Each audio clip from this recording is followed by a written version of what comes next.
Deceit 2 is basically Among Us, but it's 3D and it's mixed with Dead by Daylight and Counter-Strike elements. I have to say, even though it's flawed, Deceit 2 is way better than Among Us. And there are many key differences that make this game unique compared to Among Us. But what are the key differences between Among Us and Deceit? Deceit 2 is the sequel of the original Among Us game, Deceit. Among Us and Deceit 2 have a similar goal for the game. In Among Us, as the imposter, you have to kill most of the crewmates to win, either by voting them or stabbing them. Essentially, the imposter's numbers have to be equal to the crewmates to win. But in Deceit 2, as infected, you have to kill all the innocents to win, either by voting or eating them in the in-between. The crewmates in Among Us and innocents in Deceit 2 have to do the same thing. In Among Us, you have to do tasks to win and fill up the taskbar. For Deceit 2, you have to fill up the taskbar, but then grab the escape key and sprint to the escape door to win the game. There are a lot of similar tasks in Deceit and Among Us, with the only major difference being that in Among Us, you have set tasks for yourself that you have to do, while in Deceit, there is no set tasks and rather tasks randomly spawn and you have to run around and find them.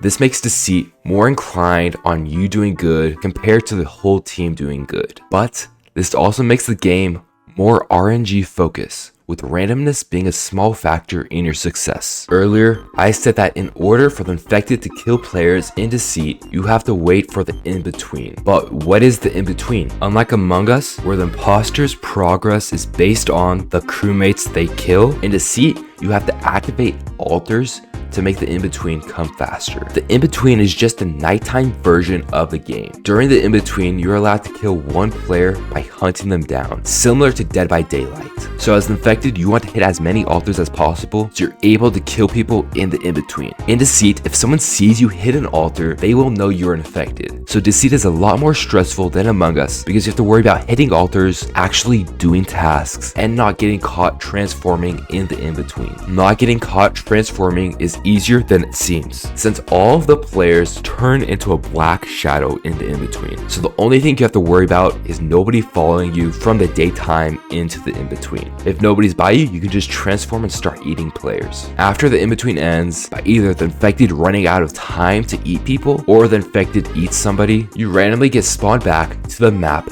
during the daytime. This is similar to after the meeting in Among Us, but you are randomly spawned across the map. In Among Us, you can either call a meeting or report a body to force everybody into a meeting. In the meeting, you can vote on who you think the imposters are and get them eliminated if you have enough votes on them. But in Deceit, there are no meetings, and you have to discuss with each player face to face or form a group through proximity chat. If you want to vote somebody out, you will have to hunt them down and either shoot them or punch them. Then you will be able to vote the player out when they are downed. So Deceit is more about gathering players together to catch the infected, unlike Among Us, which is more of a set discussion. Earlier I mentioned the escape key, but what is it? In Among Us, you automatically win when you complete the tasks. But in Deceit, you have another step you have to do after completing all of your tasks. You have to grab the escape key, which forces the lobby to go into the in-between phase. This is similar to the normal in-between phase, but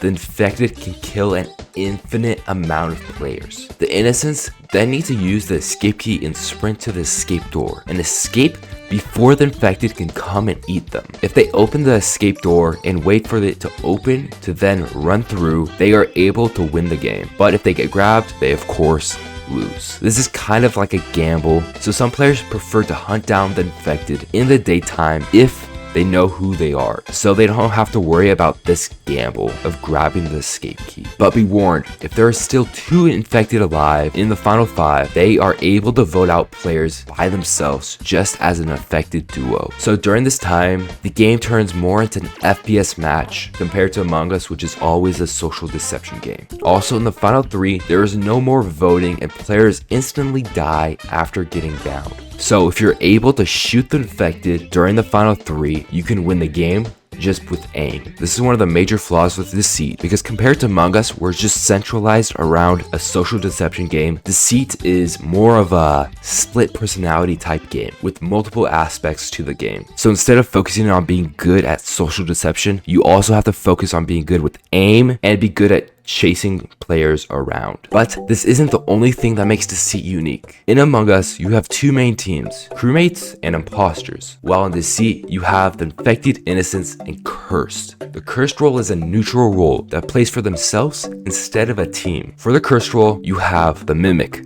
who can switch to a dead player's role, the chemist, who poisons players each day until everyone is poisoned and they die, the soulbound, who works as a duo to vote everybody in the lobby out, and the phantom, who tries to get voted out so they can kill every player with just one shot. Most of the innocents / crewmate roles for Among Us and Deceit are pretty unique, but there is one similar role between the games, the Guardian and the Guardian Angel. Both of these roles allow you to save a player that is going to get killed by the infected, but they work a bit differently. The Guardian in Deceit allows you to save one player for the whole in-between phase, and if they get grabbed and eaten, they actually get saved by the Guardian. While in Among Us, the Guardian Angel role is given to players who have already died, and they are able to spectate a player and save them right before they think they're going to get stabbed. I have to say, the Deceit roles are a lot better than the Among Us roles, since most of the roles are useful throughout the whole game, unlike Among Us roles such as the Noisemaker, which is only used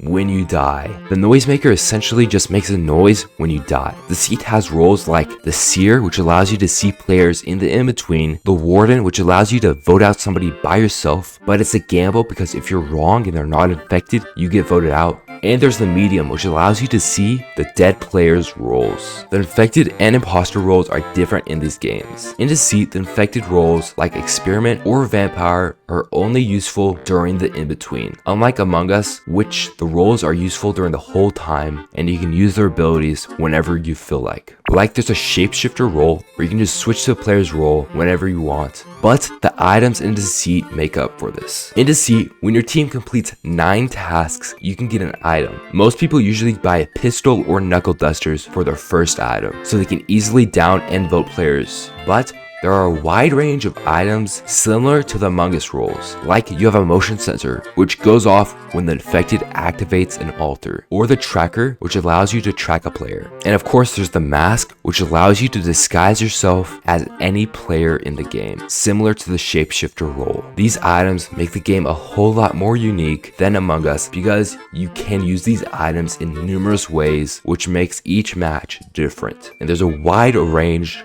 of items you can use. Overall, both Among Us and Deceit have decent maps. The original maps are pretty good, but the newer maps, especially for Deceit, both Deceit 2 maps and Among Us maps have cool features to help players out, like the cameras or vitals in Among Us to help you keep track of players, and the scanner in Deceit, which allows you to check players' roles to speed up the process of the game. But the Deceit maps have a lot less dead ends, which makes catching the infected a whole lot easier than Among Us because you can just go around in a circle, but it also makes it more exciting than Among Us. Another thing similar to Deceit and Among Us is the sabotage ability.